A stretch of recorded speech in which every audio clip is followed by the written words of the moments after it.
Assalamualaikum warahmatullahi wabarakatuh. Hai, perkenalkan nama saya Sheila Nazura. Saya dari kelas BK1E. NIM saya 2405072037. Nomor absen saya 25 dan saya di sini akan menjelaskan tentang konsep dan kasus menghitung periode waktu. Nah, selanjutnya kita masuk ke materi menghitung periode waktu. Yang pertama ada pengertian. Menghitung periode waktu berarti menentukan durasi atau lama waktu yang terlewati antara dua titik waktu tertentu. Ini bisa melibatkan perhitungan hari, bulan, tahun, ataupun unit waktu lainnya. Untuk memahami seberapa lama sebuah kejadian atau interval berlangsung, biasanya proses ini melibatkan penentuan tanggal mulai dan tanggal akhir, lalu menghitung jumlah waktu yang terlewati di antara keduanya. Nah, masuk kepada rumus. Rumus yang pertama yaitu T sama dengan I per P kali R. Nah, untuk T itu periode waktu atau tahun, R itu suku bunga sederhana, I itu jumlah bunga sederhana, dan P itu adalah pokok uang atau nilai sekarang atau nilai diskonto. Nah, rumusnya ini ada dua. Rumus kedua itu T sama dengan 1 per R dikali S per P dikurang 1. Nah, untuk pengertian itu sama, cuman yang beda itu S-nya aja. S itu nilai akhir atau nilai akumulasi atau nilai jatuh tempo. Lalu masuk kepada periode. Sebenarnya ini periode ini lebih ke suku bunga. Cuman ada juga di soal nanti saya memakai bunga ordinary. Nah, inilah kalau misalnya dia menghitung T untuk per bulan atau hari, periode bulan T itu jumlah bulan per 12, jadi 12 bulan dia.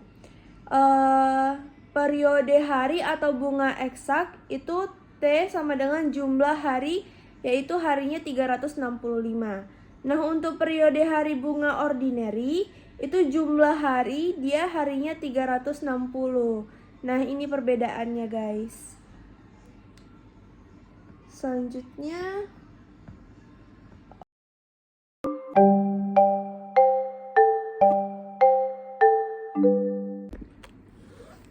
masuk kepada contoh soal ataupun kasus pertama, yaitu berapa harikah pinjaman pokok sebesar 5 juta berlangsung sehingga menghasilkan bunga sebesar 600.000 apabila bunga dihitung menggunakan bunga ordinary 15%. Nah, contoh soal pertama ini kita juga menggunakan rumus pertama, yaitu T sama dengan I per P kali R. Nah, yang 5 juta ini sebagai P ataupun pokok uang atau nilai sekarang atau nilai diskonto. Nah, 600.000 ini sebagai I, yaitu jumlah bunga sederhana, dan 15% ini sebagai R ataupun suku bunga sederhana. Nah, untuk penyelesaiannya,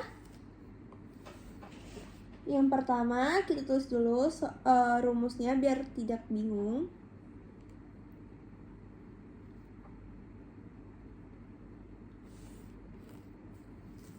Karena ini sudah saya bikin diketahuinya, jadi kita tinggal masukin aja ke dalam, misalnya I 600, P sama dengan 5 juta, R sama dengan 15% ataupun 0,15. Kita tinggal masukin aja.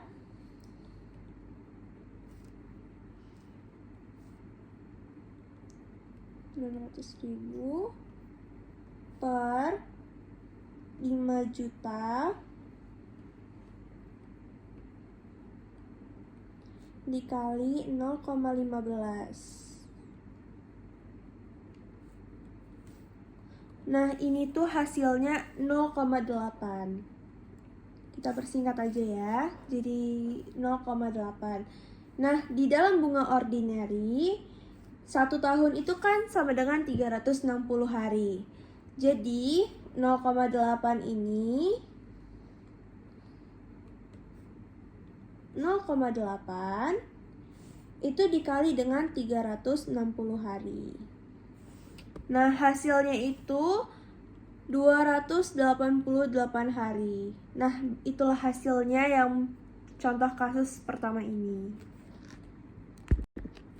Nah, masuk contoh kasus yang kedua, yaitu berapa bulankah tabungan pokok sebesar 8.250.000 berlangsung sehingga menghasilkan nilai akhir sebesar, ini typo, 6 juta apabila tabungan tersebut menghasilkan suku bunga sederhana 15%.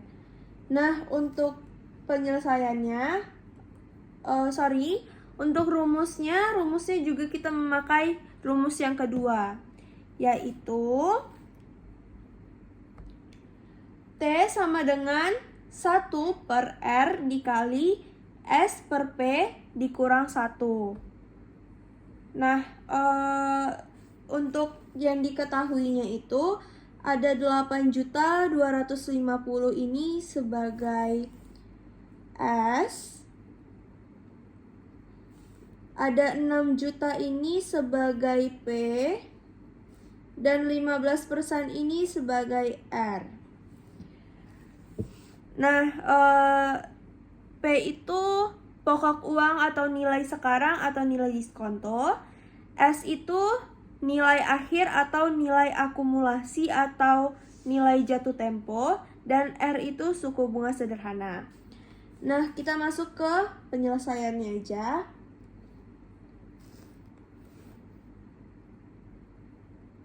T sama dengan 1/R dikali S per P dikurang 1.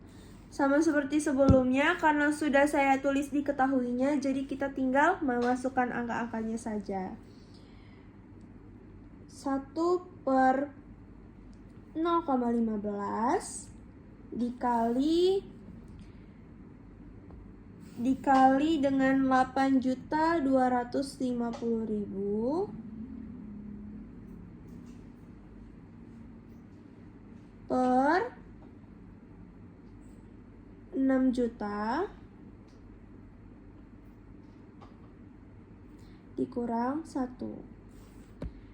Nah, setelah mendapatkan hasilnya, kita persingkat aja. Hasilnya itu 2,5. Nah, jadi untuk periode waktunya itu 2,5 ini dalam bentuk tahun. Kalau dalam bentuk bulan, maka dia adalah 30 bulan. Inilah dia jawaban dan penyelesaian dari kasus 2. Cukup sekian penjelasan dari saya. Semoga dapat dimengerti dan menjadi ilmu yang bermanfaat. Assalamualaikum warahmatullahi wabarakatuh. Dadah.